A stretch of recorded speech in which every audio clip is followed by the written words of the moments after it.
all needs are connected to other needs. And so we can do two things always when it comes to getting our needs met. One thing is we can simulate the need, and I'll explain that in just a moment. Mm-hmm. The other thing is that we can see the underlying needs, which it's connected to, which is much stronger here in this kind of dynamic, and try to fill those needs as much as possible in ourselves and within our control. So I'll give you an example. So a lot of people will ask me this about physical touch. So very close, right? And they'll say, okay, physical touch. If I'm not in a relationship and I'm not close with anybody, I miss physical touch, of course, right? Especially for people who are very kinesthetic. Physical touch is a love language, yes. right? And it's hard. And this was actually me at one point in my own journey as well. And I remember I was very single for about 3.5 years. And in between, like, doing the work on my own and then eventually meeting my now husband.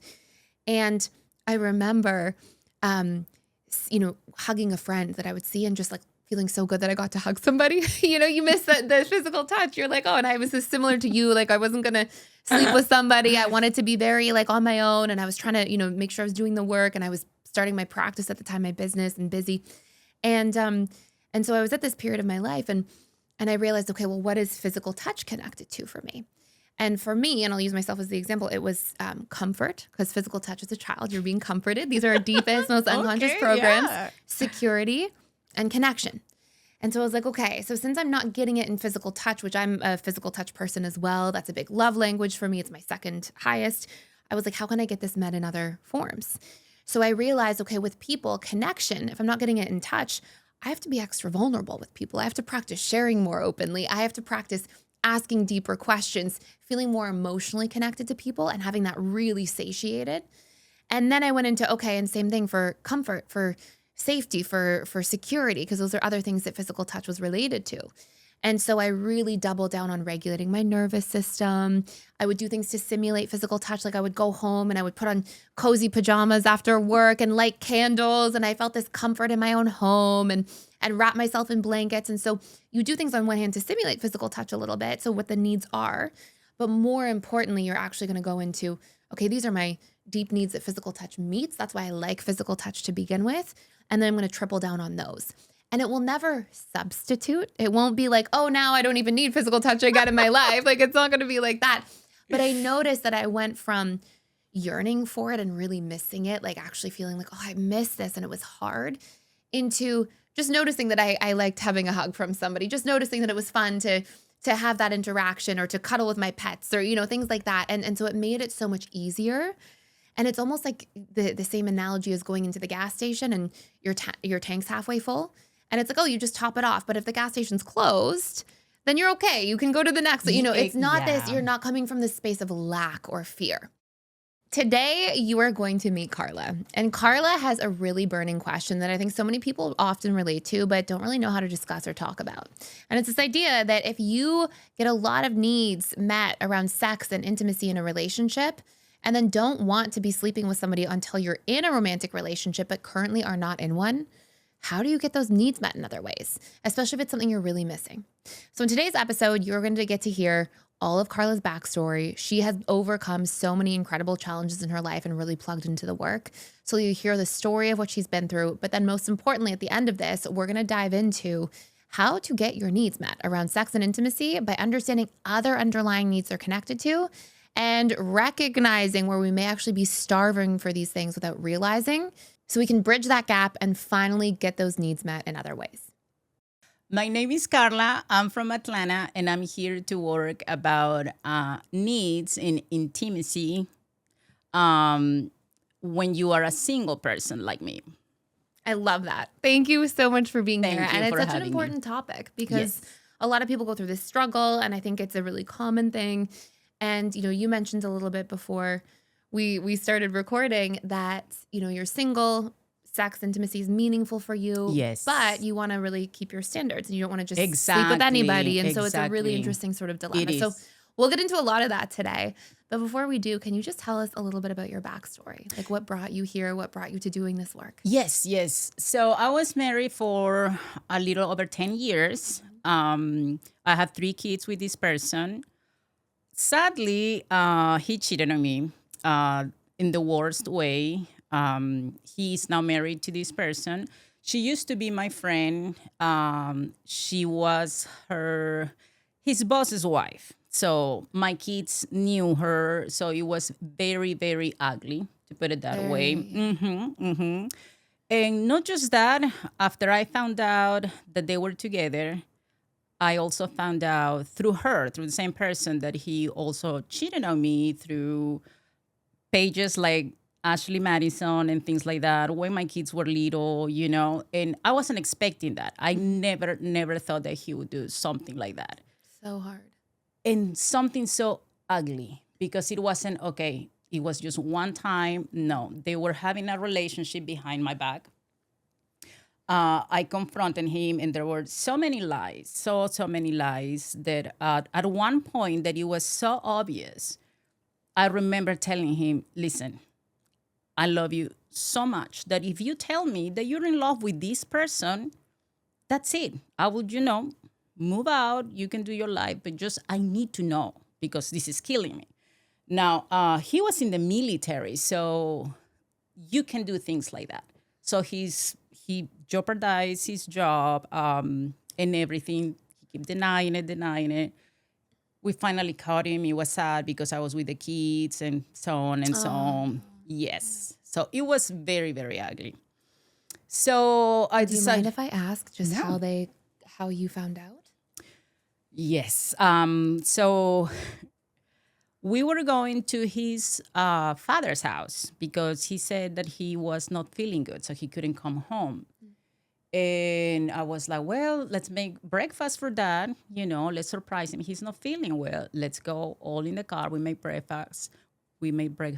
And when we arrived, he was leaving his dad's house with her. And you can tell both were just like freshly bathed. He wasn't sick. He was just laughing. And they were, And when they saw the car, obviously they froze. Yeah. They were like, You could see on their face. Yeah. she drove away, blowing me a kiss. And I lost it.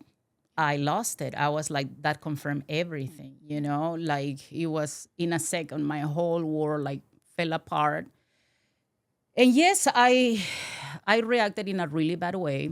I slapped him in front of the kids. I told him that I knew it. I grabbed my key and I scratched his car, writing cheater on the truck. The kids were just crying because. They feel betrayed too. Yes, and they never saw me like that towards their dad, So after that, he asked for forgiveness. And it was everything so fast that in that time, I didn't process my marriage is over. My life with that man is over. I couldn't picture myself being Carla without this man. It's your family too. It's not just, And the biggest mistake was I depended on him economically for everything. Yeah. For everything. He was my support. We had an agreement, I stay at home with the kids. I go to school, you work and everything. So when he said, let's try it one more time, I was like, yes, let's try it. If you're willing to do the work, okay, let's try it. We went to therapy. He wasn't there. He was gone. I remember even the therapist told me, like, he's gone. He is not one. He doesn't want to change because in his head, he didn't do anything wrong. Wow. You push him to do that in his head. And I'm not trying to say I was perfect or I was probably not a good wife because I made my mistakes. Never cheating. I think I focused too much on the kids and I forgot to be a wife. I was just a mom, and that's when things start getting. But anyway, so we moved to. I just want to say before you move on that at the end of the day, maybe you weren't the perfect wife and maybe you forgot about things, but that doesn't ever justify somebody behaving that way. True. I think it's beautiful, like we were talking about, that accountability is such a root of growth. When you can say, oh, here's my part, I see my part, even if it was this big, that's beautiful. That says about your character and how you're going to grow and show up. But at the end of the day, it doesn't justify the reasons for doing those things. True. Very, very true. And another thing that also I learned was when we were going through the divorce, he was like, you did this and you were like this. And in my head, it was like, why didn't you tell me at the moment communicate. Exactly. to fix it? Yeah. Why you waited until, he was a DA, 100%. I was going to just ask, yeah. So everything was keeping it, and then suddenly he just exploded. Exploded, and you did this to me, you did that. Can't Now it's solve too late. anything. Yeah. And years, and to be honest, like that's really the root of the problem is if you had to say, okay, where did the problem begin? It's that somebody can make a mistake and somebody can have imperfect actions, but that's a normal part of a relationship. We're going to upset each other. We're going to make mistakes. But the one person who feels that way, it's actually their duty first to communicate it, to say, hey, I'm feeling disconnected. I feel like I'm not getting enough from you now that we have our kids. Whatever it was, wherever those things started to happen, it's actually his duty first to communicate it.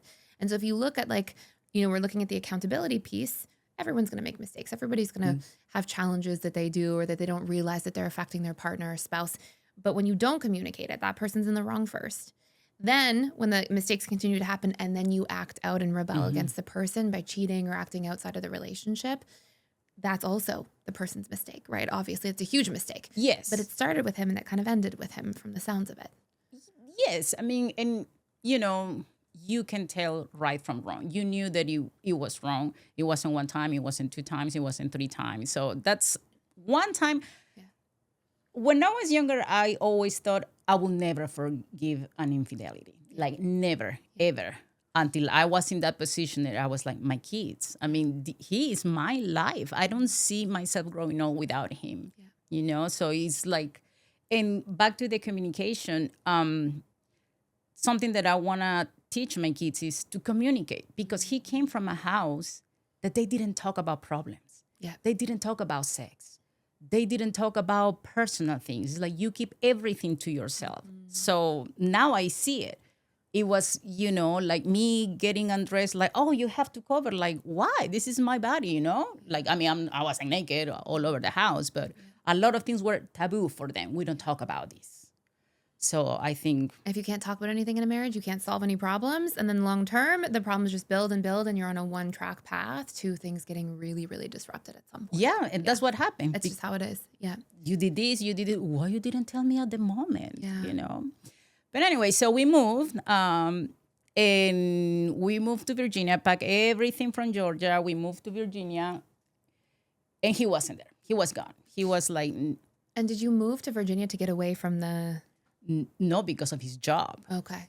So it was his boss's wife, and he had to relocate. True, and it was time for him to relocate because, okay. Yeah. So it was like the perfect time. Like, let's start fresh, a new state, everything is good. Let's do it. No, he wasn't. So I was like, that was the first time that I learned or I realized this ends now. Yeah. Like, it's not going anywhere. Like, I'm hurting myself. I'm hurting my kids. It's best to just, I pack my things. Good for you. Left. Yeah. I imagine that was not an easy thing to do. Oh my goodness, no. Especially when you find out that you were pregnant. And how far along were you? Like 8 weeks or so. Wow. So finally I arrived to my sister's. It was around Christmas. And I was like, okay, I feel that freedom. I was like, I did the right thing for myself, for the kids. And then, boom, I'm pregnant. Okay, so you left and then you found out after the fact. Oh my goodness. Yes. Wow. Yes. So that was like, what am I going to do? Yeah. So at that time, he insisted, okay, let's do it for this kid. I really love you. It's always been you. It was just like, forgive me. And he tried to do things that he never did, like send flowers and notes, But in myself, it was like, no, this is not going to work. And it wasn't like a one time. It wasn't like it's a full affair. Then you leave, then you move states and it continues to happen. And then you leave and then it's like, how many times? It's exactly. Yeah. I think, maybe like, I don't think I can forgive one time anymore. But like, yeah, it was too many. So I was living in Georgia. Again, I didn't have a steady job or anything. And I remember telling my son that he was probably 9 at that time, we're going to move to Virginia with Dad. And he dropped everything and looked at me and told me, I don't want you to move with him. I was like, why? Because you're going to argue and you're going to end up coming back to Georgia. I don't want to go. Stupid me. I was like, we're going to give it a try. We have another baby. And he was like, I don't want to. I don't want to. Anyway, we still moved. 2 weeks after that, I delivered the baby. When we finally moved, 2 weeks after the baby was born, he told me, I don't love you anymore. I can't do this. Oh my goodness. I'm moving out. I know you're in Virginia now. I was in Virginia. So I left my job in Georgia again, packed up everything. Yes. So that I was hurt in that time, not because of the betrayal, but you did this to the kids too. You made me come for the second time, and he didn't put any effort. He was just gone. Lacks empathy of other, like their experiences, your experience, like in a very large way. Yeah. Because even until now, we have issues that is like, why don't you see it? That you're trying to hurt me, but you're hurting your own kids. Yes. Because after that, weeks after that, I met somebody, and I was telling you about this. I met somebody, and I was up front. I was like, I remember his dad was with us, and I told him, I want you to hear it from me. I'm starting to see somebody. And I remember his dad look at me and say, good for you. Good for you. You have to move on. So I started going out with this guy, and he lost it. He told me that I betrayed him. He was like, you betrayed the family. How could you do this? And how did you respond in that moment? Like this. Yeah. Like, what? It's so interesting. Like a real lack of awareness, honestly, a real lack of understanding at all. And did you say anything, speak your piece at all in that moment? No, because it gets better. So after that, we were living base housing. Alrighty. So you have to stay there for a year. And the plan was like, let's stay until our son finishes school or the end of the school year. It was October. So let's wait until December. He was, I want you out of the house now. I'm like, okay, but if you're kicking me out, you're kicking the kids out. I don't care. I don't want to see you anymore. Wow. Because you betrayed me. And did you ever say like, hey, look at our history, look at all the things that you've done? No. Okay, yeah. And he just right over his head couldn't process. In his eyes, and until this time, I'm not perfect. I mistreating him. I did a lot of awful things, never cheating. But I mean, that I will never understand. Yeah, I don't understand. I will never understand. That's a little bit narcissistic. I know you said no narcissistic personality disorder, but just the lack of empathy and the only being able to see from his own perspective, the being able to cheat without second thinking, without recognizing it, getting you to move back. There's a profound lack of empathy that exists in a lot of those decisions that he made. Pointed out. Yeah. Because he made me sign the papers. He wanted, like, I want you out of the house. And then I talked to him. I said, let's wait until December. Give me time to find me a place, to start applying for jobs so I can move with something already. Like a baseline of security for our children. And Yes. exactly. It wasn't just for me. It was because in any point he said, move out, I'll take care of the kids. It was like, no, I want you Move out. with the children. Exactly. Yeah. He was like, okay, we're going to wait until December when the school break. Yes. Yeah. Okay, so I continue going out with this guy. He couldn't take it. He was like, no. No. I remember one night I told him, I'm going to go out with this guy. Can you please stay with the kids? Because he lived away. He didn't live with us. So I asked him for one night. Okay. I went out 15 minutes after I arrived to this guy's house. He started blowing my phone. When are you coming home? Your kids are crying. You're such a big mom. You're a bad mother. You need to come here and take care of the kids. Why are you doing this? I'm telling you, our daughter is crying. She wants you. Like, just couldn't handle it. Wow. Even while separated, even while everything that he had done first. Yeah. Yes. Very interesting. Yes. And so how did you get from there to where you are today? How did you process all of this? What were your steps? Because, to your credit, here you are today. And, I would think, okay, we should work on this and processing it. But you came in and you said, no, I want to work on my needs and intimacy and sex. I found you, Thais. I found you.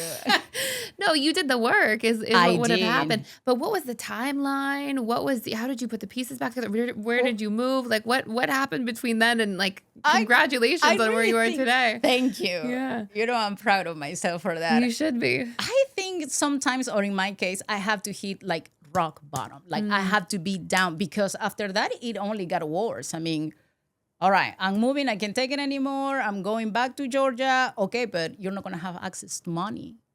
I'm going to He just cancel cut your you cards. off. Yes. And again, you're not hurting me. You're hurting the kids, you know? So if it wasn't because of my sisters, I don't know. I don't know. They lend me money to get an apartment, you know, until I could find a job. My sister would bring me groceries and stuff like that for the kids, because he was like, And was he ever like grandiose? Like needed a lot of attention? no, he was, needed- you know, at some point I will say he was a great husband. Okay. He was a great husband. My family loved him. He was a good person.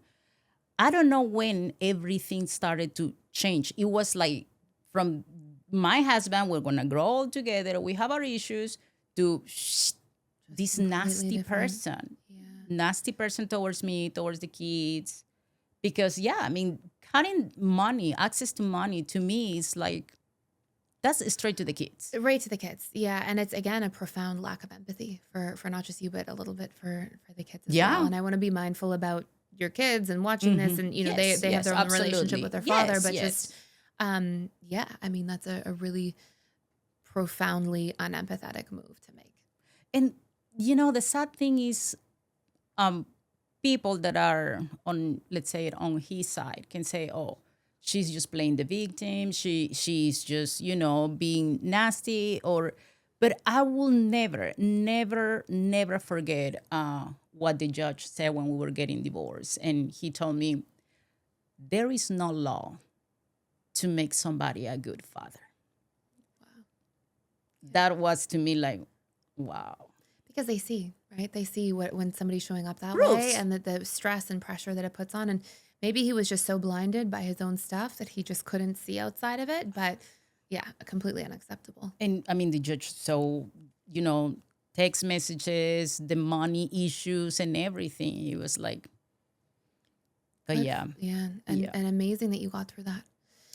And so what happened from that point into what you want to work on today? So you moved, your sisters helped. Yes. You got back on your feet. You got a good did, job. little by little. Yes, yes. And then, well, I met somebody. He was, in my eyes, the perfect guy. It was, this is the man. I don't know if it was because I was in a state in my life that I was kind of weak because of all the betrayal, that he was right there in that moment, that I was like, you know, he's vulnerable. might be, it might be, you know, because after doing all the healing, it's like, was he really a perfect guy? Or in my mind, I tried to make him be, you know, I was so starving for love, you know. And in a vulnerable position, looking for something to attach to that gives you a sense of safety, stability. Yeah. Because that's exactly what he gave me. Yeah. You know, he was like, to me, it was amazing how a stranger can be, do you need money? Do you need help? I can help you find lawyers. Are the kids, do they need anything? Have they eaten? Do you need any money? For somebody that you don't know that much or that you just met. So I was like, oh my goodness, this guy is like What perfect. you were looking and needing. Yeah. Exactly. And I was like, okay, so this is it, you know. I don't want to meet anybody else. So everything was perfect. But after my husband betrayal, it left something that is like, A suspicion, a willingness to look beyond. Yeah. And people, I remember a lot of people telling me, you can do that. You can't be looking at people in the internet. Like, if I don't, because this guy that I was going out with, he was married. This next one that you're talking about, oh my goodness. So I started looking because of the same, you know, like, okay, let me check. Let me check. Hypervigilance, yeah. He was happily married. Oh my goodness. And how long into dating him did you find this out? Almost a year. Wow. Almost a year. So yeah, so that was like, you know, you're like getting back on your feet.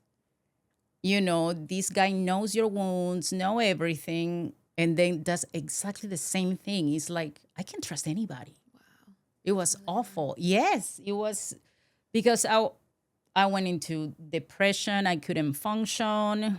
It was bad. It was bad because the worst part is being strong for the kids. Yeah. You know, as a mom, you don't want them to see your problems. And you strike me as somebody who like is very loving and believes in love and believes in connection. I do. And I wouldn't be surprised if you almost went through a little bit of an identity crisis at that time. Oh, I went through where you're thinking like, oh my goodness, will I ever even bother with a relationship, or would I ever even try again? And it's sort of shattering maybe what you thought life would even look like. Yes, absolutely. Yes, because then it was like, who am I without my husband? And now this guy, start lifting me, and then boom. And then you start thinking, I'm not even a good mom because I can function. I'm tired. I'm depressed all the time. It's so much on your plate all of a sudden. So maybe much. feeling like I really have to be alone this time. I have to do it all on my own. The pressure of that might have felt a little bit crushing. Yes. And the pressure of like, am I doing the right thing for my kids? Because until now, I'm the only guidance that they have. What if I make a mistake, and I hurt them? Like the advice that I'm giving them is a good advice because I don't have somebody else to tell me, okay, this might not be quite right. What you're saying is just me. It's just my point of view. Wow. And and this is the funny part. And this is where I found you. A lot of people tell you, you need time to heal and find yourself and find who you are. Right? Perfect. Okay. But how do I do that? Yeah.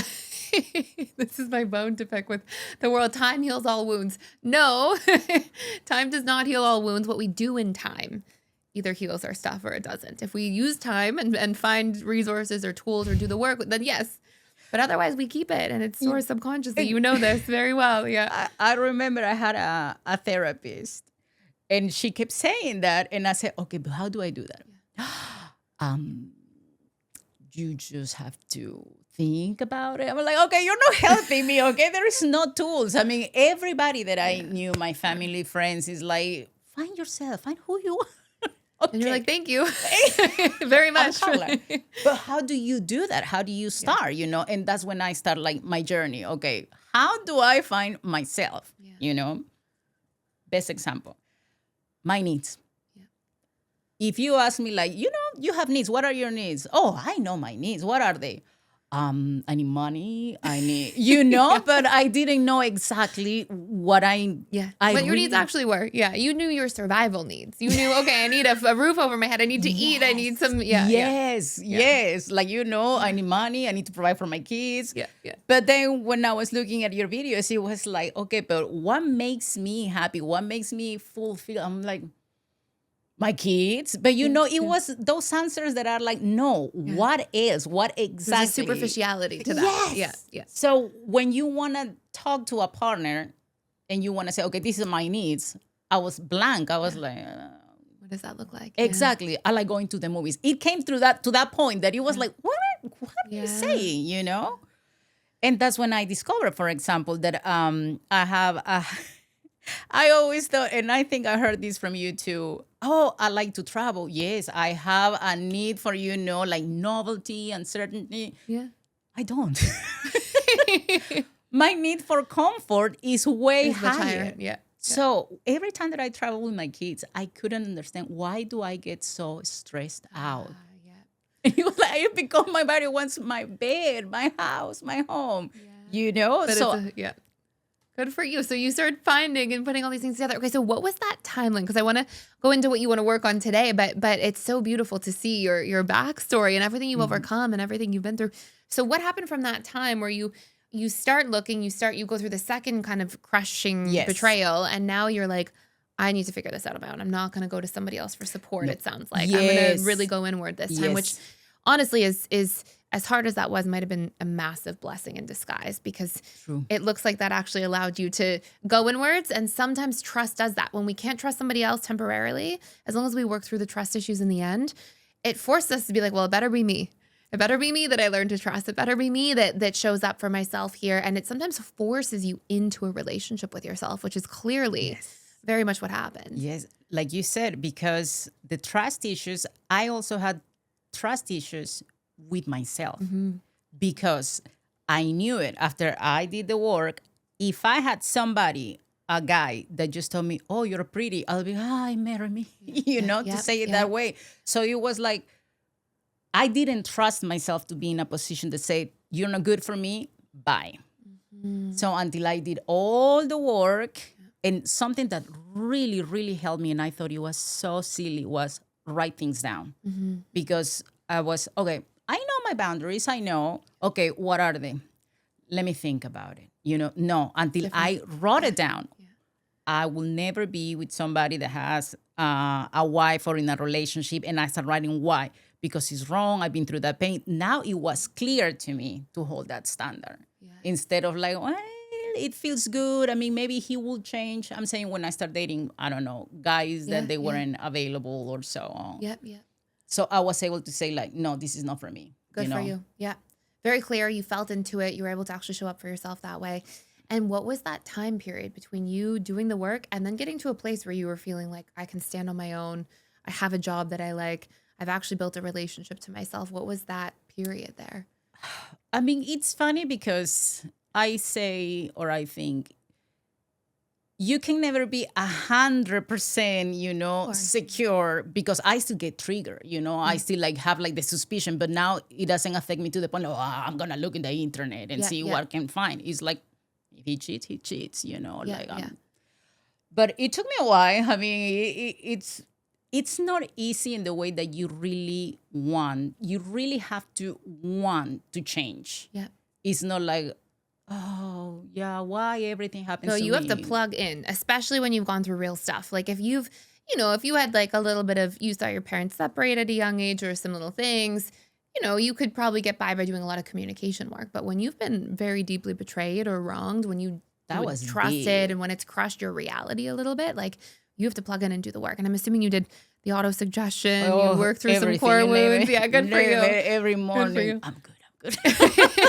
Good. No, and the funny thing is, after I did all the job, like I was telling you, I also use it with my oldest, especially to start like poking at him and but what he is very close after the divorce.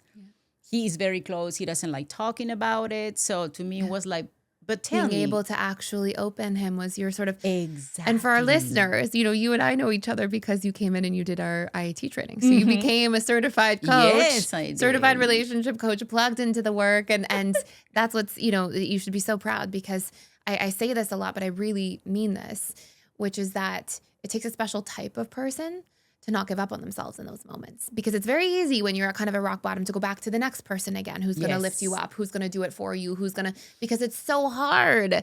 Those are the hardest moments. Yes. But the fact that you were able to really pull yourself up by your bootstraps and do that work and plug in and show up and heal and do that, like that's incredible. And you should be so proud and your kids should be so proud of you as well. Thank you. And I am proud. And like you said before, it's like my life, I think I've been basing my happiness on my partners. Like if he doesn't text me, I am mad all day. All codependent. Yeah. Exactly. Yeah. So if I'm your not happy, mood, your emotional state based on this person and where they are, and that's a little bit of a soul crushing way to live because first of all, it's exhausting. You're always trying to control things that are out of your control. Yes. And then you always feel this need to change who you are to control their mood because then you're okay. And it's so funny because at the end of the day, when people are codependent, we often think, oh, I need them to be okay. But really, you need them to be okay so your mood is okay because your mood is based on their mood. Yes. So you're trying to control their feelings to control how you feel. And so it's a little bit exhausting. And in my case, for example, it was crazy because I was going out with this guy. And I remember one day we were just like sitting on the couch doing nothing. And I was like, oh my God, this is getting so boring. He's going to get bored of me because there is nothing to do. And he was like, Carla, we're just in peace, just enjoying. I mean, why always have to be something going on? Yeah. Why? If we don't fight, it's okay. If we're not doing partying or something, it's okay. Just take the time and relax. But I was so used to like something has to be going on. The peak. Everything has to be the best moment ever, the best time ever. That's the typical fearful avoidant, right? The pressure all the time. It has to be the best date, the best hangout, the best moment, the best conversation. Always, and that's it's interesting because not everybody lives by those standards. A lot of people are like, no, relationships are we have these beautiful moments, we make great memories, but we're connected and we're here for each other and we don't always have to be on with each other. Yes. And so that's where like that authentic bond is built. And yeah. Yes. Really. To me, it was like, if we're not doing something that is like, giving me the high, it's like, okay, this is going, like something is going on. He's texting somebody, and I feel also responsible. If he's not having fun, he's bored. He's bored with me. So it was like, do you want to do and something? then he's going to leave, or then he might betray again. He's going to go look for something else. And those are the core wounds talking 100%. At the time because of what happened to you. Yeah, exactly. So good for you for doing that work. I think that's amazing because that's a hard thing to ever have to carry. But I want to make sure you get answers on the topic. So I'm going to switch gears and we'll go into the topic. But I will just say one last thing, which is it sounds like you've done a lot of the core wound rewiring on betrayal. So that helps so much. And then you're not on high alert and you're not always suspicious, and that's beautiful. But before we go into needs, one thing that's important too is, and I found this as somebody who came with deep betrayal wounds myself into my marriage when I met my husband, 11 going on 12 years ago. And I did a lot of inner work first.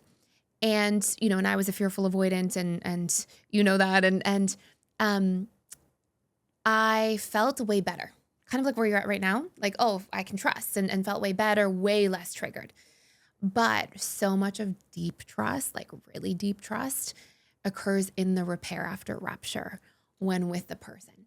So interestingly, I came in with a way healthier baseline of trust because I had done a lot of betrayal rewiring. I was good with my own boundaries, my own standards, came in a lot more prepared and healthier. And then deep trust felt like it was unshakable after we learned to talk through things all the time. And so I'm sure when you go into your next serious relationship, that will be the work, right? It'll be being able to talk through things, open, share your vulnerabilities.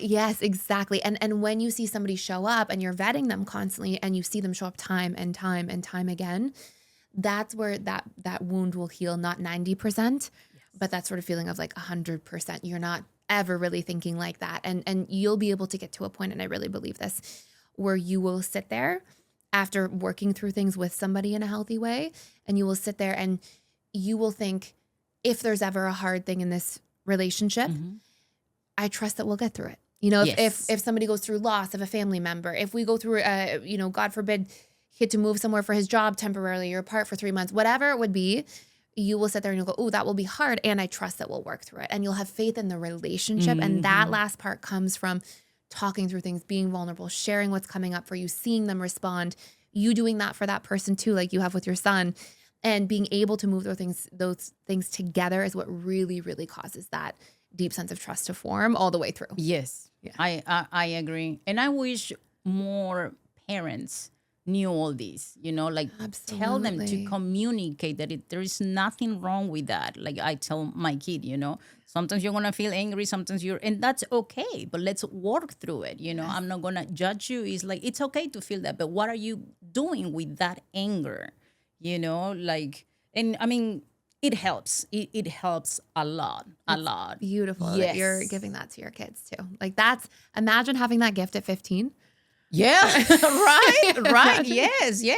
I mean, it's a big gift to give. Yeah. Yes, because he can now navigate issues feeling better, with better tools to communicate without feeling, okay, if I say this, the other person is going to take it wrong. Yes. Or like, oh, he looked at me this way, or he told me that maybe something wrong with me. Yeah. So the classic, like, could it be anything? Yes. Other than that, that's my favorite. Yeah, that's me my too. favorite. Oh my goodness. When I work in a school and some teachers like, the parent talked to me like this, look at the message. Okay, what if that person is just having a bad day and just, like, why is it you? It pulls you right out of the story, right out of jumping to conclusions. Yeah, and that was me too. Yeah. Oh yeah, me too at one point. That's your favorite thing is the fearful when you jump to the conclusions. Yeah, and always for the words. Or you put the tone. Oh, he said, I will see you later.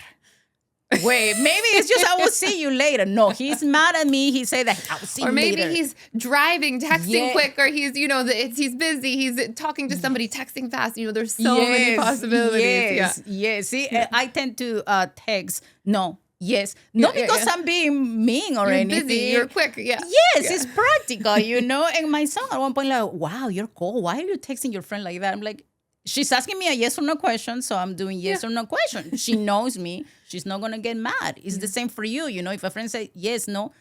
Simple. Exactly. Simple like that. And before that, I was also like, oh, I got to give an explanation. No, I am so sorry because of, no, just say no, period. You know? Yeah, it's a lot of work. I love that, but it's such a beautiful representation of like where you are today. Yes. And I'm sure the work you're doing with people. And I want to talk a little bit about that too. So you came in with a burning question today. So in this segment of the episode, you're going to see me talk to Carla all about how to actually get her needs met for sex and intimacy without having to have sex and intimacy if she's not ready to, because she's not in a committed relationship and that's really meaningful to her. And so what you want to understand here is that all needs are interconnected to other needs.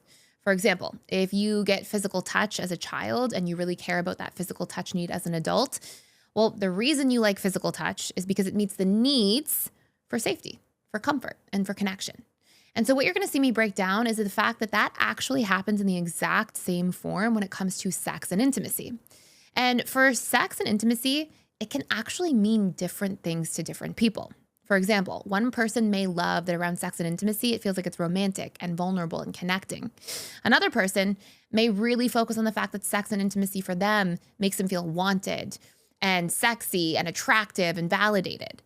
Each person has a unique relationship to sex and intimacy. And in order to understand how we can get those needs met without actually having sex, you're going to see me break down what needs are met through sex and intimacy for Carla and how she can get those needs met in other forms.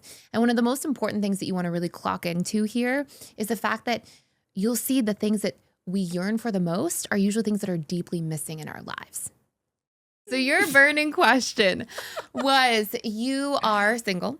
Yes. And you said that you miss intimacy. And yes, absolutely. And you were asking, okay, well, how do I actually get my needs met for intimacy, while also saying I'm not going to just go have sex or sleep with somebody without actually being in a relationship or having a connection, and really, and that's a really important standard for you. And so I want to unpack that a little bit if you're ready. Yeah. So the first thing is really interesting. So the first thing is that all needs are connected to other needs.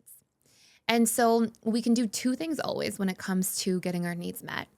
One thing is we can simulate the need, and I'll explain that in just a moment. The other thing is that we can see the underlying needs which it's connected to, which is much stronger here in this kind of dynamic, and try to fill those needs as much as possible in ourselves and within our control. So I'll give you an example. So a lot of people will ask me this about physical touch. So very close, right? And they'll say, okay, physical touch.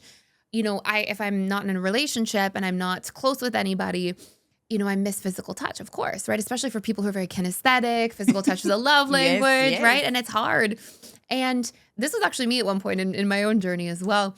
And I remember I was very single for about 3.5 years. And in between, like, doing the work on my own and then eventually meeting my now husband.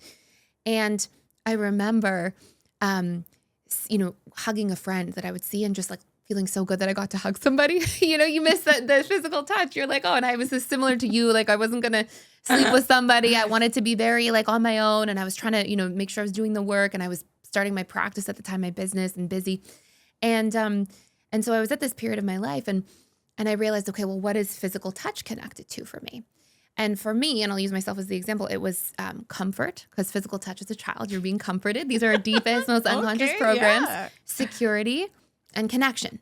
And so I was like, okay, so since I'm not getting it in physical touch, which I'm a physical touch person as well, that's a big love language for me. It's my second highest. I was like, how can I get this met in other forms?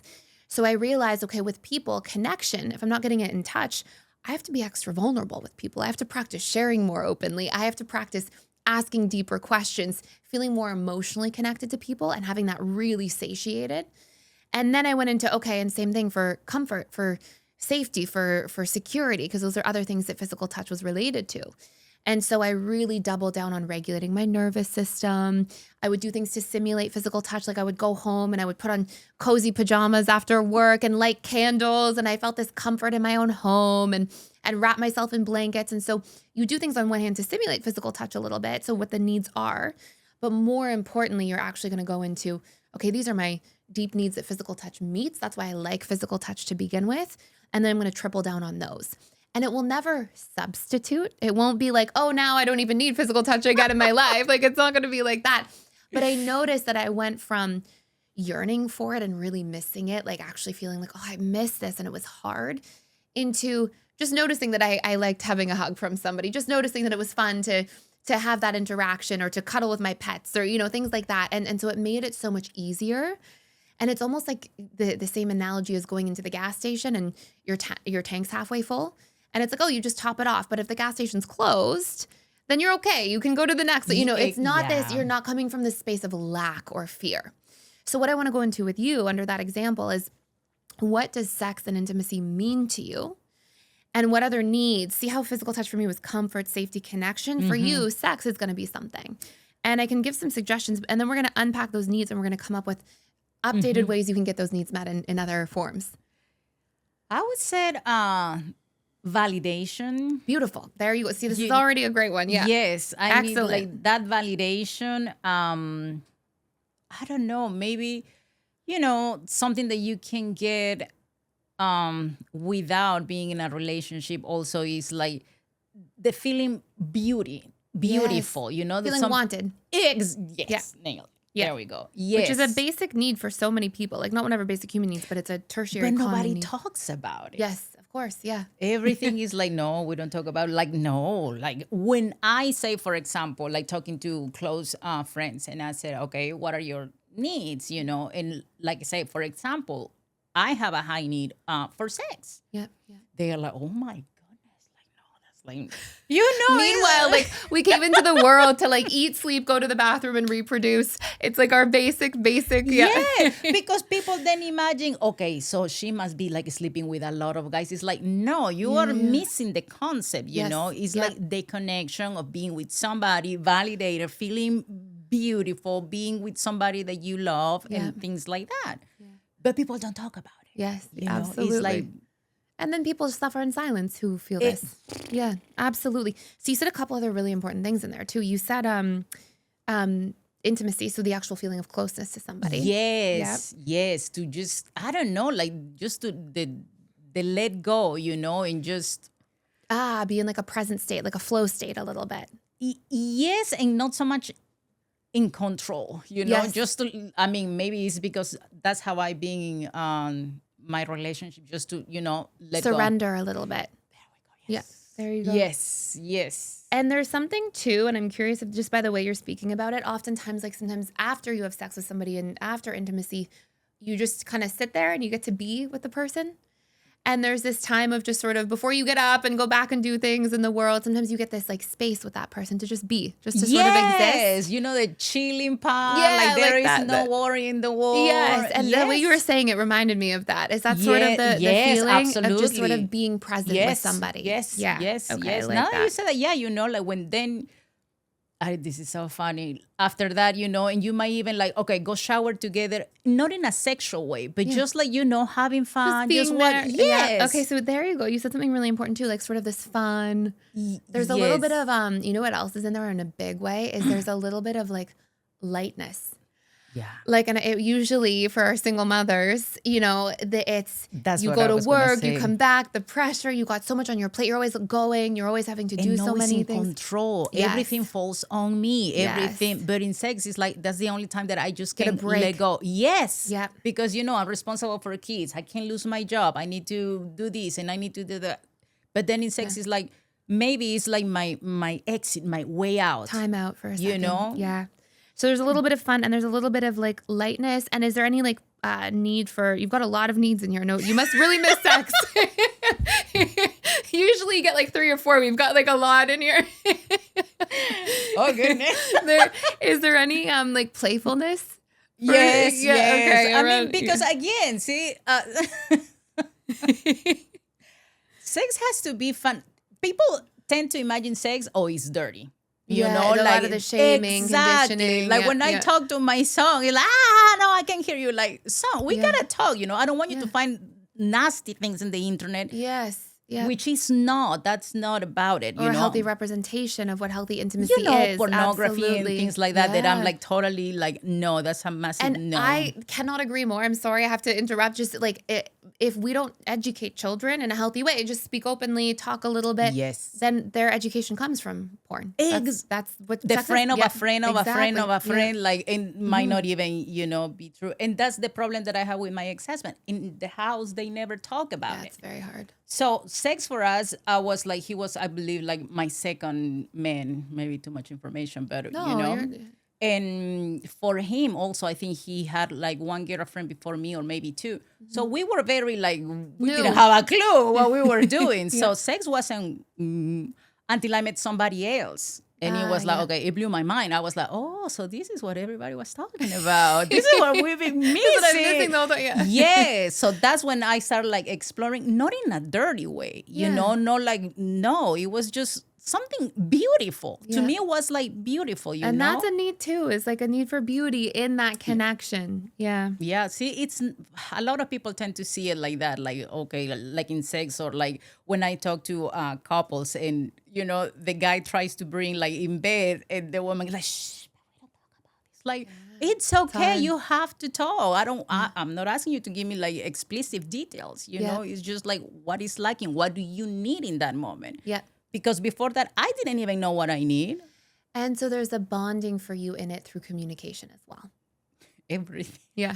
I get everything through sex. But that's beautiful. And so you probably too, because you're in like a bit of a conundrum then, because you say, okay, I don't want to be in sex until I'm in a committed relationship. Mm-hmm. And then you have like 10 needs here. 1, 2, 3, 4, 5, 6, 7, 8, 9, 10, 11 needs here met in sex, right? And so what we'll do now, unless you think that there's anything else, I think this is going to be like the main, we got the gist of it. There's a lot in here.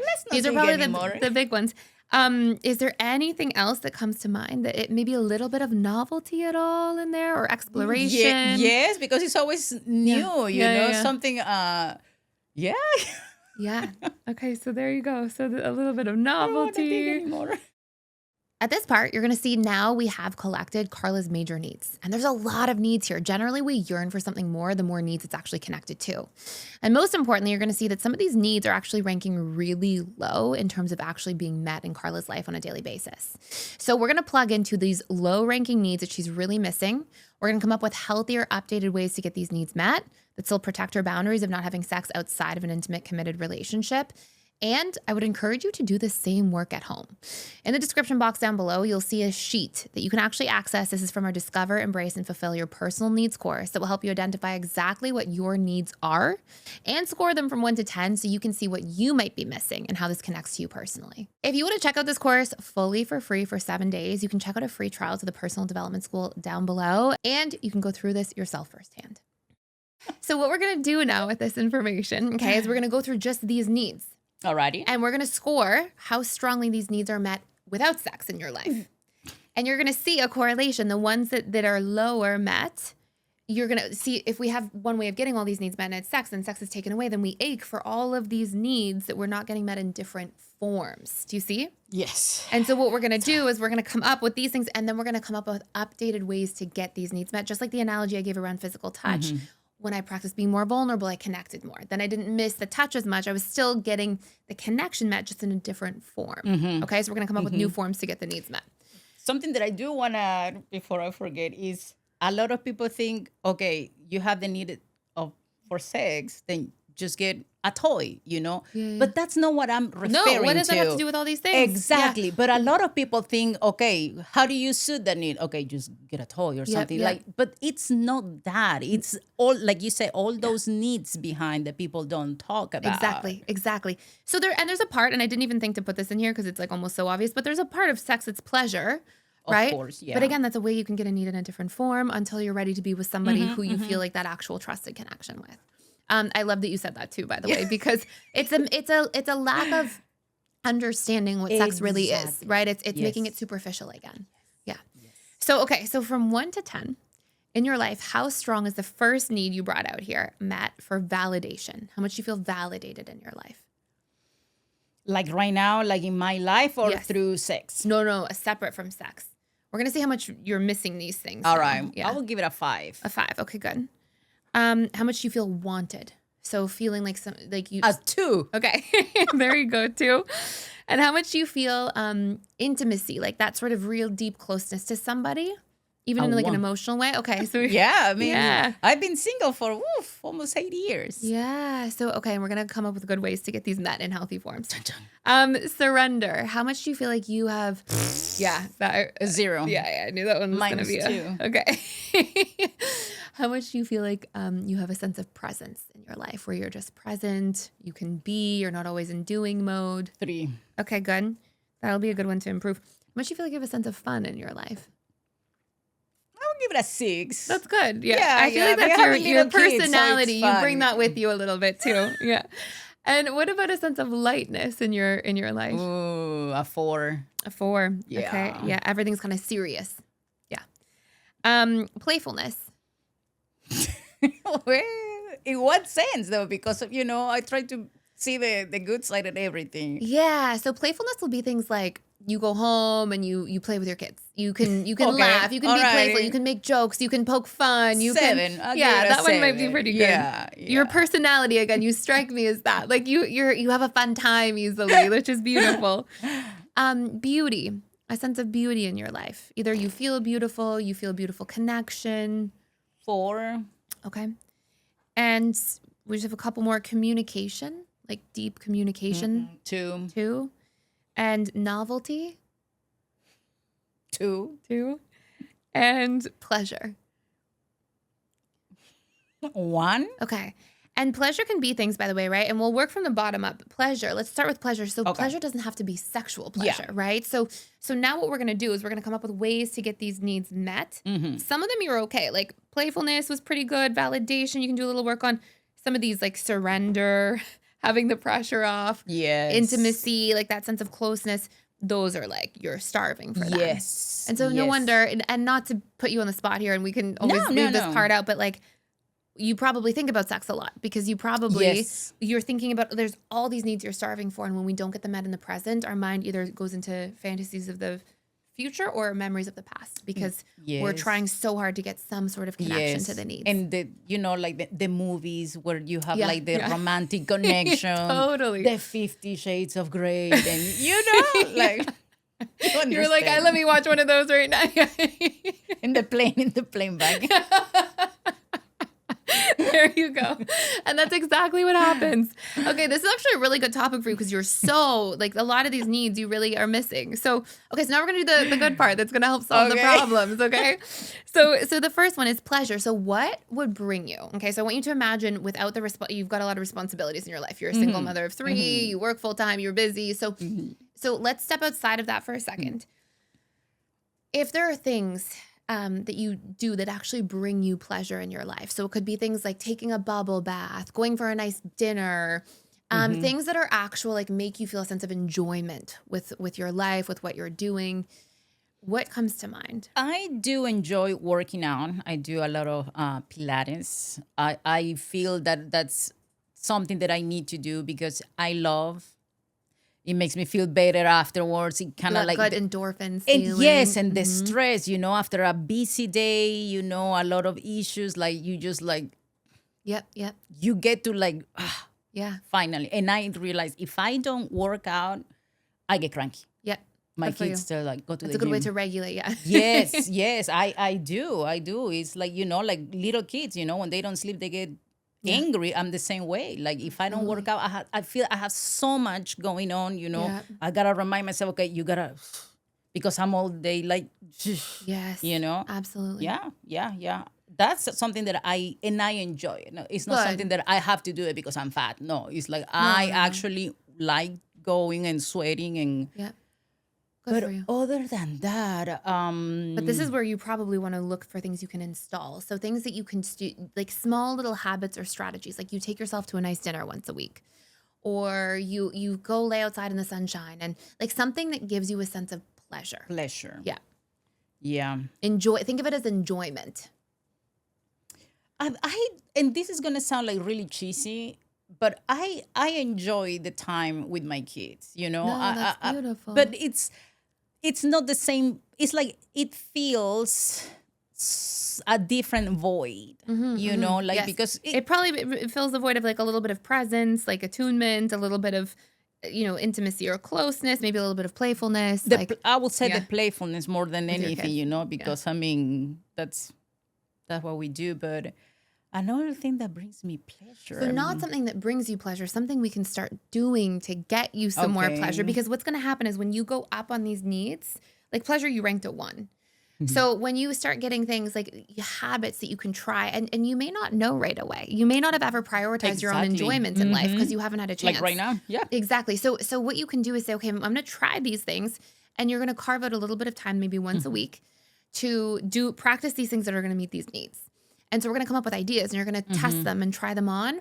And then when you see things that you're like, oh, that felt so nice. It felt so nice. Maybe you sit outside and you make yourself, a nice drink, and you sit outside in the sunshine and you read a book. And maybe you're like, oh my gosh, that brought me a sense of pleasure, 50 enjoyment. Shades. Yeah. There you go. That could work. Well, now that you say it's getting hot in here. What I was thinking, and it's funny that you said something that I do enjoy. It's having my house pretty. That's something that I Decorating. enjoy. Always changing it, always, putting or some pictures. And I notice if my house is a mess, and that's something that I discovered recently. It's like I get cranky. I don't know why. My room is messy, and I'm like, oh. Feel stress. I actually read a study that women more than men, they produce more cortisol when things are messy around them. Which is very interesting. Yeah. Yeah, and with 3 kids, I mean, the house is always a mess, you know. But yeah, that's something that I enjoy, because now that you said, let's say when they go with their dad or so, yeah, I mean, I go shopping for the house, not for me. I'm not a big shopper like clothes and But things for your like that. environment. Yes. That's really nice. Like the rooms have to be like, okay, you like Minecraft, let's make your room Minecraft. They don't even care. They're like, oh, cool, But I'm like, wow, look at this, I love that. And they are like, "Meh." But I like it, Okay, so that gives you enjoy it. pleasure, enjoyment. Yeah. Okay, Yes, beautiful. yes. So that's a really good one. Okay, and so that's excellent. So decorating. Yes. It's almost like it's like creativity a little bit, like self-expression. Yes. Okay, I Yes. love this. Yes. And so I would say on that note then, something to try would be to actually try other creative habits, especially like when your kids go in the summer and they spend time with your ex, a time for you to carve out to try little hobbies, like little things that are creative for you. Yeah. Because creativity is a big thing, and that might bring you more pleasure than you realize. It might be that I don't, because sometimes it's hard, like, like I tell you this and you can say, okay, is this, but for people like me, it's hard to know, okay, so what is this, like, oh, I like my house like this, but now, It's you nailed creativity, it. it's self-expression. Exactly. Yeah. So, because now that you said it, I mean, I started like painting. I mean, they're terrible, but I But you painted. started doing it, yeah. Yes, and I like it. I never finish it, but while I'm doing it, You enjoy it. Yes. There you go. And I Okay, don't- so this is good. Yes, I go to the garage when the kids are sleeping, and I'm like, I they're love they're this. terrible, but I'm like, woo. I love that. Yes. So that gives you enjoyment. Yes. Okay, so you have painting, you've got decorating, you've got and what about like, do you listen to music when you paint? Yes, Because I there's do. some sort of I'm a big enjoyment music. there. Okay, Yes, good. yes, I have to. For everything that I do, if I drive, I eat, there is always music. It Okay, has so to. we're collecting all these out now, and then we're going to build them into habits in your weekly basis, okay? Even if Okay. it's bi-weekly or pockets of time. So this is excellent. We already have so many good ones for pleasure. So now we'll go into novelty. So how important is novelty for you? Because you said comfort's really big. So is novelty, you need it a little bit, but it's much lower on the totem pole, it sounds like. Yes, because it's, with the kids, summer vacation. Okay, let's plan a trip, let's go somewhere. But everything falls on me again, the packing, the unpacking, the reservations, then it does not it's not fun anymore. Okay, that makes so much sense. And because you said your worst one, your hardest one here was surrender and like having pressure off. You were like, that was the only one you said -2. You said you said 0, -2. So let's actually start with that one then, because that's higher. Yes. Okay, so let's look at that. So I have a great suggestion for that, but you can take or leave it. So much of when we start moving in the world from a place of being more surrendered and being more present is when our nervous system is more regulated. And so I would say the thing that's going to fill your bucket most efficiently here is to practice a nervous system regulation tool every night before bed, whether it's meditation or mindfulness. Or I used to do this practice when I was really working on my own nervous system and improving my window of tolerance. And I would come home after a long day, and before I would do anything, I would go and I would lay in my bed and I would put on comfortable clothes, and I wouldn't do anything. I wouldn't do another meditation, do another mindfulness practice, because it still had this energy of doing. I would go and I would just be, and I would just rest for like 10 minutes until I felt like I came back to myself again. And when I started practicing that and doing that on a more regular basis, I learned to really see between being on high alert and being in parasympathetic nervous system. And I could feel when I was off and catch it earlier and come back again. And so it's a really good practice. And you're the most surrendered. It's just like if after intimacy you lay in the bed and you're just doing that with yourself in a healthy way. How does that sound as a practice for you? Yes, because when I did went through PDS and all that, I also discovered, because my schedule is always on the go. Yeah. So I come home from work, pick up the kids, and I gotta make dinner. In that time is when I got the worst, like the most stressed. Yeah, you haven't come back to yourself yet. You've just had a busy day, and now on to more busy things. I did exactly what you say. I even told my kids, just let me be. 10 minutes, yeah. Yeah, well, mine is like more like an hour. But that's good. That's so good. I need it. Yes. And I realized I function better for my kids too. I'm not cranky. I'm not like, wait a minute. And they get the best version of you again. Yes. And like you say, doing nothing. Yes. Just let me rest. Let me just unplug for everything for a second. And then, and they even, my oldest noticed, I mean, there is a big difference. Instead of being in a, why am I a rush for dinner, for this? It's like, no, I'm gonna, take a time to decompress. Good for and you. Then, yes. Good for you. That's amazing. Yes. Okay, so are you practicing that? I have to. Okay, good. You're gonna practice it now. Yeah, good. And when you do it, the one thing that sometimes you'll catch is when you do it for a little while, you'll be like, oh, I just look at my phone. Nope. It ruins it, because then you're doing something. You're on your phone. You're looking at the things. You're whatever it is, or you've got your computer. Like, you have to be unplugged, like just with yourself, just being fully with yourself. Okay. So what happened when, for example, if you're with your phone, let's say playing a game? Yeah. Wouldn't that count like, okay, that's relaxing too? Or do you think it's still your mind, is it? Yeah. But if I don't do anything, I'll probably fall asleep. Hey. It's good if you go and you take a little bit of time to yourself, but you can go a lot deeper with like your ability, and you'll need it for shorter periods. So what you could do is, if you have an hour carved out, which thank goodness, you can go upstairs, you really want to practice just being, like truly just being, like not doing something on your phone. Just noticing what it feels like to be in your body. You can do like a little bit of a body scan, feel what it feels like to, inside of your feet, your legs, and you come back to yourself. Your nervous system will regulate much more quickly that way. And then if you want to use the rest of your hour, going on your phone or something like that, your relationship to doing it is from being. You're like being in what you're doing, instead of like, oh, your nervous system's still in the sympathetic mode from so busy all day. Okay. And now you go on your phone. Okay, you feel a little better. You got some time, and now you go with your kids. Makes sense. And you're still in like busy mind. Do you see what I mean? Yes. And that will really fill your need, and it will also keep you in parasympathetic nervous system mode longer throughout your day. Yes, makes sense. Yes. Excellent. Yes. Okay, that's an amazing habit that we're going to start. That's going to be a good one. Okay, let's go to these other big ones. So your next biggest one in here was that you were missing was intimacy. So a feeling of deep closeness. So where can you get deep closeness in your life without it having to be like a sexual thing? So deep closeness in the sense of sharing your inner world more deeply with people. Do you have a very close friend? Do you have somebody you go to, a mentor, anybody like that? I was going to say, since my life is pretty much my kids, I do need to push myself to have, more friends, just to talk other than Paw Patrol, like going out and talk about, I don't know, whatever grown-ups talk now, because I don't know. You know what I'm saying? Like, and have like, because especially being in this field is everybody vents to me. Everybody tells me, what do you think? What do you think? What do you think? But now that you mention, it's like, I don't have somebody to, okay, for you. Yes, I keep everything inside, or because a lot of people think, oh, you don't have any issues. I mean, you're in this field. It's like, I mean, I still get sad. I still get triggered. You're a human for your whole life, no matter what. Yeah. Exactly. But people think like, oh, no, you're fine. You don't have any issues. This is a really big one because there you are and you're a mom, so you're always in the mother role, and I know you're an excellent mother, you can tell. Oh, And so you're on that side, you're the supporter. You're not necessarily getting the support in that way. Your kids will love you and give you things in so many ways, but not support, not emotional support, right? And they're probably not a great source of that anyways. Otherwise, you're parentifying your kids, right? And that's a trap that unfortunately so many people fall into. So you can see that in the way you described it. Like your kids come to you, you're there supporting your kids. Then in this field, you go to other people and you're helping them with their issues and all these things.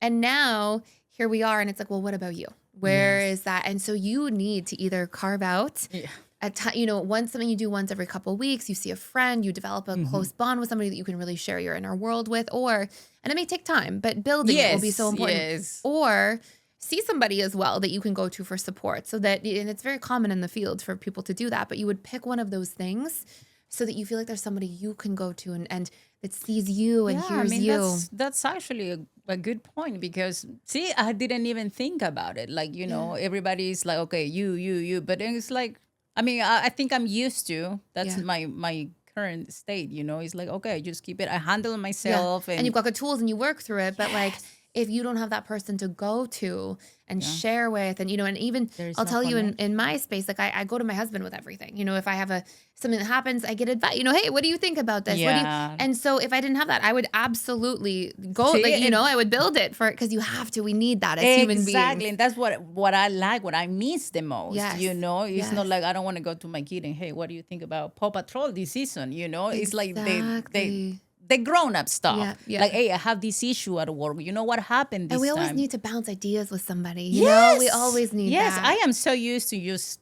solve things on my own, like keep everything inside, And you're probably doing a great job, but we still will miss the need. It doesn't feel good, right? Like you're probably doing a really good job of working through your own things, and you've got good tools and you're doing the work, but like we deserve that support too. True. Yeah. Very true. Okay. So what's going to be your strategy for that, to really build that more into these are big ones. This is going to dramatically shift how you're moving in the world. Yeah. Well, I really think I need friends. I need like grown-ups, fellow grown-ups.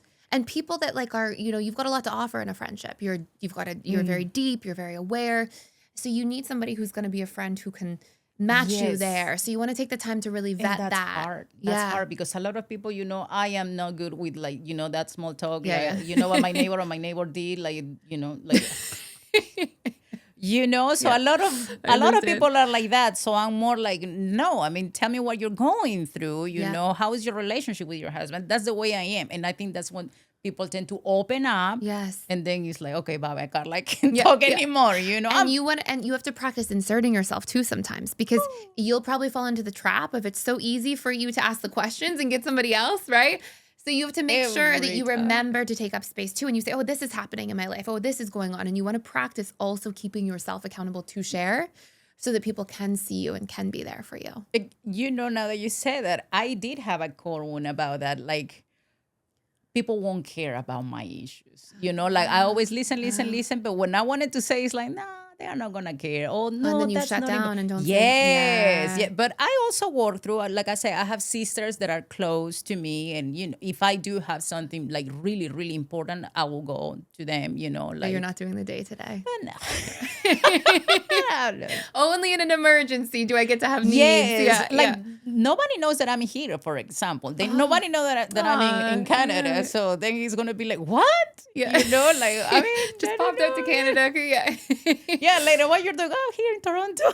But you deserve to have that. And that's just so, you want to give yourself permission to just make space for that, because it's something that it's not going to, change who you are in your character, right? Because you're showing up, but it's going to change your fulfillment in life. It's going to change your sense of like connectedness and feeling a sense of joy through that, and peace through having people who are up to date on your life and who know about you and check in with you. Like it's a support system in a really emotional way. System. Yeah.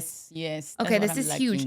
So where's our strategy? Are you gonna do, and I'll give you some examples. So you go to a weekly meetup in your area where you try to meet other like-minded people who maybe are interested in personal growth or who have depth or emotional awareness.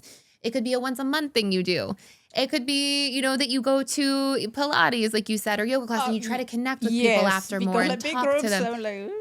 Yeah. But yeah, maybe, yeah, like pick one friend. Maybe I have a good friend from work that, maybe we can start hanging out more, like one on one, because it's always okay at work, Yeah. Yeah, we talk at work, but like going out for dinner, for a movie. Yeah. I haven't been in the movie theater in a long time, Yeah. things.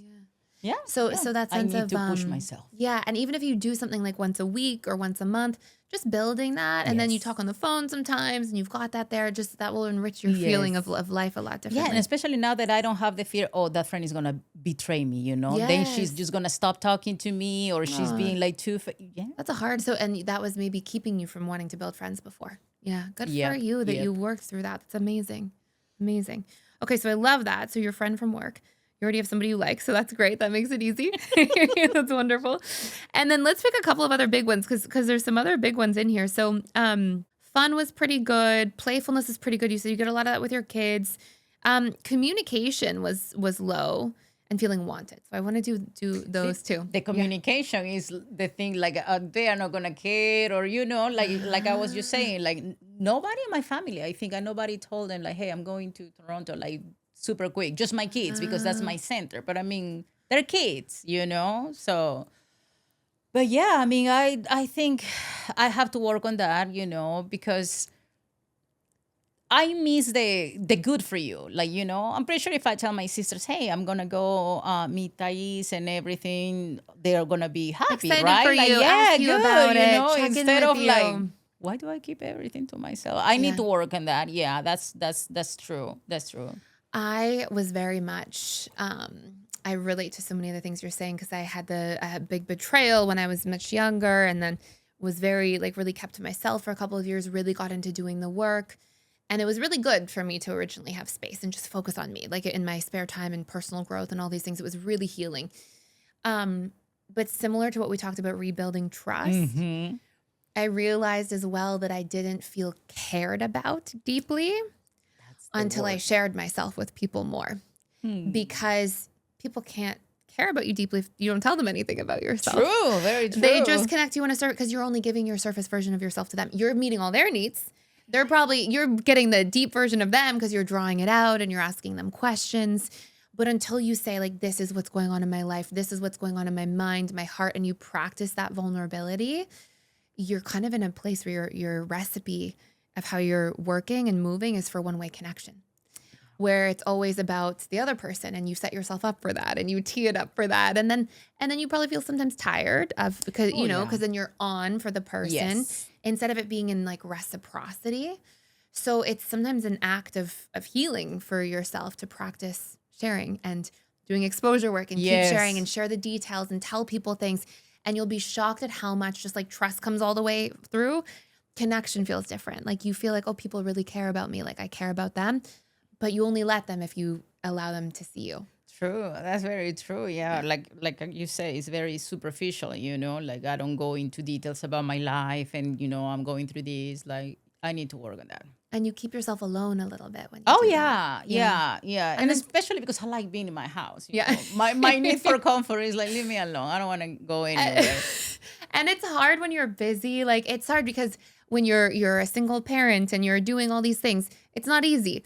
But it's in the text messages you send once or twice a week to people. I'm going to Toronto. True. Or it's in the, or it's in the phone call you have for 30 minutes every couple, it's like Yes. those little things that when you season your life with them, even if there's just little pockets of time, Yes. it enriches in your Yeah. life very meaningfully. I'm gonna start doing it. Okay, I little love by this. You're little. gonna get seen. It's gonna be your move. Okay, we have one last big one. Okay, feeling wanted. Feeling wanted. Yeah, to cook, to clean. I want it, but to make dinner, to pack But lunches. you want to feel like there is, correct me if I'm wrong, but I think you want to feel wanted. You want like that romance wanting. Yes. That like romance in your life feeling. Okay? Yeah, that's I think the one that I am talking, because I mean my Exactly. kids wanted me like to Yeah, clean they're them. like, "Come here, Mom, come on." Exactly. That's I don't want more of that. But yeah, like somebody that wants you for what you are, not like for what you can give to them. Yes. Like I mean, it sounds bad, but like my kids, they want me, but to do something for them because of course they are little, Of they are course, my it's kids. in a loving way, but it feels like there's it requires you putting in effort. Yes. Yeah. Yes. So we're going to reframe this a little bit, and we're going to call it that you're going to romantify your life. I made up a word there. More 50 Romanticize your... You just never leave your house. You just read all the... Oh, God. So we're going to... And this means doing... And this sounds funny, but it will actually feel good. It means little romantic gestures to self. Okay? I'm going to bring me a flower. Yeah. Carla, But it would means you you're going marry to me? do things like you're going to take yourself to somewhere you want to go. You're going to sit with yourself at dinner. Or it can be once a month. Or you're going to buy yourself your favorite bottle of wine. Or you're going to cook yourself your favorite meal. Or you're going to run yourself a bubble. Like these little tiny things where you're spending time with yourself. You're making yourself a priority. You're wanting to spend time with yourself. And then you're doing a gesture for yourself that's an act of self-love, an act of self-care, an act of like, I am here to make myself feel wanted and to deeply take care of myself. Okay. Does it have to be things in a romantic way? Things that another person will do romantic? It doesn't have to be like that. No. Okay. But when you feel wanted by somebody, you feel like they're doing what? You feel like they're prioritizing you, they're caring for you, they're doing something meaningful for you. True. They're connecting to you. Okay. So we're drawing out those roots and we're going to put them in relationship to self. Okay. Does that make sense? Yes, a lot. Yes. So what would you say comes to mind? Things that you can do as gestures for yourself of prioritizing yourself, wanting to spend time with yourself. Like what makes you feel recharged? Now that you said about the restaurant, I mean, there's some places that I like, but kids are always choosing other things. Never my favorite restaurant, it's always okay what the kids wanna eat. So I can start doing every once in a while, making time for you that way to have by a voice. myself. Yes, good. And it can be with them and say, we're gonna go here tonight. Or it can be by yourself, where you take yourself, you sit, you reflect. Yes. You never know. Sometimes when you're doing those things to yourself, what I've often found, and I don't know if you're trying to meet somebody or you're focusing on yourself right now, but usually those are the places that you meet people when you're doing things on your own. You're wanting to, I don't know, there seems to be a theme I've seen with people. You don't want Bumble or things like that. Oh, no. But taking yourself somewhere nice, doing something for yourself. Okay, I love that. So that's an excellent thing. And is there anything else like, you obviously love personal growth. Is it like sitting outside on your deck or patio and listening to a good podcast or reading a book, and it just feels like there's you wanting to spend that quality time with yourself that way? I would love to. Now that you say it, it's hard to balance time to find that. Little pockets, Yes. But I would love to, sit down and just enjoy a book, just read, even watching a movie, know, because at the end of the day, it's like I'm just too tired to watch a movie, you know? So and then your needs aren't met, and when your needs aren't met, we actually feel more tired. Yes. And then you feel more tired, and so you can't meet your needs, and it becomes a vicious cycle. And now here you are feeling unfulfilled, so you're tired. So now you just sleep more, rest more, or you zone out more, doing things that don't actually fill you. And so we want to really put a little switch in there and change up some of these things one at a time, and your fulfillment will come back, that you'll get more energy. And then you'll have more time to build more of your needs into your life and get more energy. And it will be a vicious cycle in a positive way. Yes. And I think you have to push yourself. Because, like if I said like, no, I'm too tired, I'm not going to watch a movie that I really want to watch. Yeah. But if I said, you know what, today I'm going to watch it. Even if I'm tired, I'll pay for it tomorrow. But today, the next day you feel better. And you feel better, like, oh, I enjoy that movie, But if I don't push myself to do it, it's like, it's not going to happen. And sometimes little things like that, like art or creativity or inspiration, a movie, they bring in these little pockets of different feelings into our life, different perspectives. And they grow us in indirect ways. Sometimes you watch a movie. I'm not a big movie person at all, but I watched a movie not too long ago and I felt inspired. I was like, wow, this was such an inspirational movie. And you feel this sort of, it lights up your life a little bit, right? Some things can come in and change things. So I love that. So whether it's a movie, whether it's a book. Okay, so you've done an amazing job. We picked out the biggest needs here. What I want to do is just try to create a little action plan now. So little pockets of time. So we talked about creativity, painting with music. We talked about surrender, going upstairs between coming home and actually not doing more things on your phone first. Yes. Because that doesn't actually regulate your nervous system. Taking space first for 15, 20 minutes, and then you can go back to whatever else you want to do for the rest of the time. That sounds like that's something you can do every day after work again. Yes, absolutely. Okay, excellent. Yes. That's like just in and of itself. I'm excited for you for that. And then building in time for a friend? What's reasonable for you? Like something that you can do every 2 weeks? Go for a dinner on a Saturday evening, go for a lunch, maybe even from work one day, pop over to the quick restaurant for an hour lunch break. I like that. I like dinner. I don't drink, so that like going out for drinks doesn't work for me that much. So dinner. Just dinner. Go for dinner with no drinks. It's better. I mean, we can have a glass of wine or so, but just the fact I don't like going just to drink, you know? Like, I don't like the noise, and then you can talk like, wow, what do you say? What? Yeah. Yelling from across the table. She understands. But yeah, that's not for me. So I'd rather have, dinner so we can hear each other. Yeah. I love that. Okay, that's beautiful. And can you do that like every 2 weeks, every month? Like what? Sometimes these little, even if every 2 weeks, and then you have this friend and you talk to them and you check in more, sometimes that gives you a lot of life back. Yes. And like I said, for me, it has to be written. If I don't see it written, if I say in a week, I'm going to call this friend. Yeah. Put it in your calendar. I have to. I have like not like a book that I just need to see it. I learn. I'm a visual learner. If I don't have it written, if I don't write what are my boundaries, it's not gonna stay in my head. I love that. So yeah, I can definitely do that. I mean, and I'm pretty sure my kids are willing to help me. I mean, they are so understanding that. And you're showing up so well for them. You can tell. I hope so. Yeah, I hope that's so. That's beautiful. I love that. So. And then what about creativity? Is that something you can try to do once every week, maybe after they go to bed? Now that we talk about that, I'm going to have to push myself to do it because, again, I'm like, I am too tired. I will do it another day. But that could be put on your calendar once a week, just for, even if it's for 15 minutes, 20 minutes. Sometimes it just gives you this little zest back. Like you do things that meet your needs. You feel a little dopamine and serotonin. You feel good. And then it lights up your life a little bit with these tiny habits. Like working out. Sometimes you are like, I don't want to do it. But then you do and you it feel and like $1 million bucks. Yeah. Yes. That's a good way to see it. Yeah. All of these things are that. Yeah. All of these things, because you're missing, you were scoring low on some of these things. So you might feel a little bit like you're doing a good job at getting by and getting things done, but maybe you feel like life is a little dull sometimes. Oh, yeah. Whenever we have unmet needs like this, we feel that like we're living in gray instead of black and white. Autopilot. Is everything the same, you know? We get our color back in our life from meeting our needs. Yeah, little things. If you do a dinner once a week with a friend or every other week, you're painting once a week with music, you're being properly and regulating your nervous system and being present with yourself again in the hour before you start doing on your phone or anything else, you're more regulated.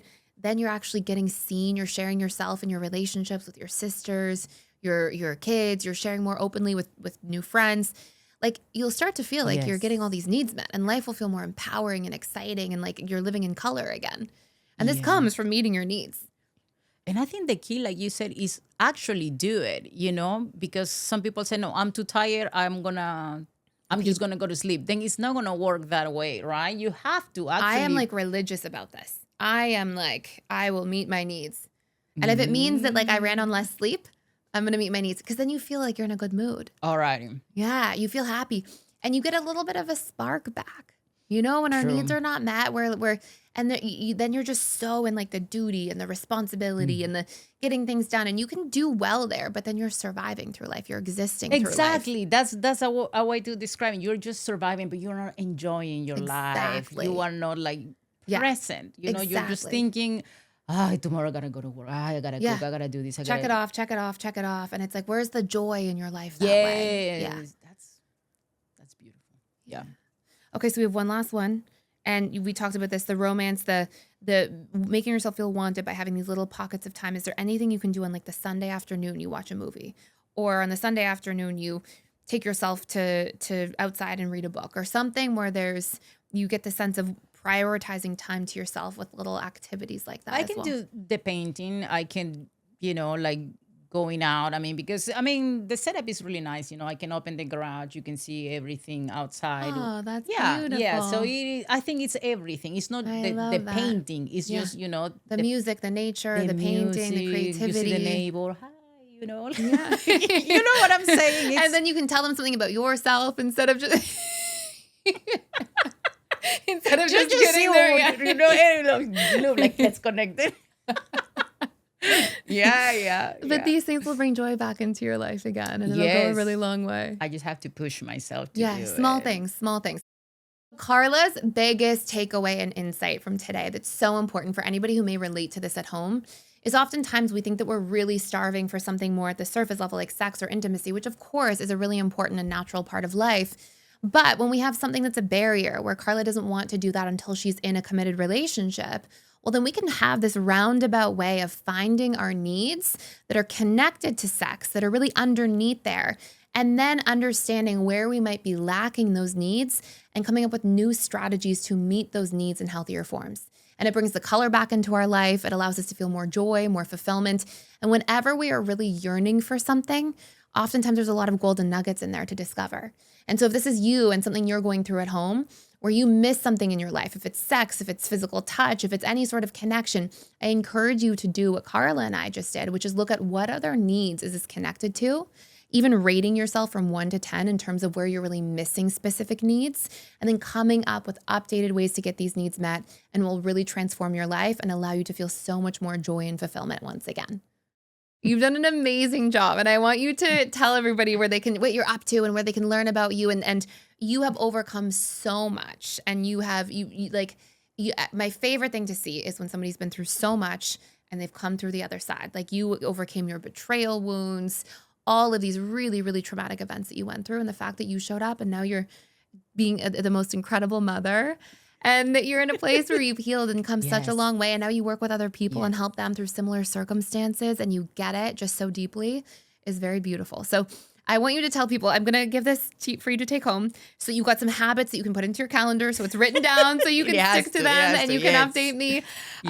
But please tell everybody, your website where they can learn about you and find out more about you as a whole. Well, my website is very easy. It's attachmentpractice.com. So there's all the information there. I'm also on social media with the same name, Attachment Practice, on Facebook, on Instagram. And who's your favorite type of person to work with? People who've been through similar things, betrayals, that kind of stuff to when navigate? I went through your class, I remember I was like, I can't find just one specific person that I want to work. I discovered that to me, I love working with women that depend on other people to feel fulfilled. I love that. Because to me, it was like, I need to be with a man for me to be fulfilled and be happy. And look at you now on your own. And look, I'm 8 years single, and I'm like in the best time of my life. That's like beautiful. I'm not looking for anything. If it happens, then you're healthy, open to it. But you're that's so amazing. I still get triggered. I still get sad, but you're a human, and you are in a position that it will pass. I think it's like I'm like grounded. I'm like, okay, this will pass. This is okay. That I feel sad, but yeah. That is so powerful. So for anybody who's looking for that one-on-one support in that way, there we have it, attachmentpractice.com. And thank you so much for everything you shared. Your story is beautiful, and you did such an amazing job of going into the needs, and really appreciate you being here. Thank you. Thank you for having me. Thank you.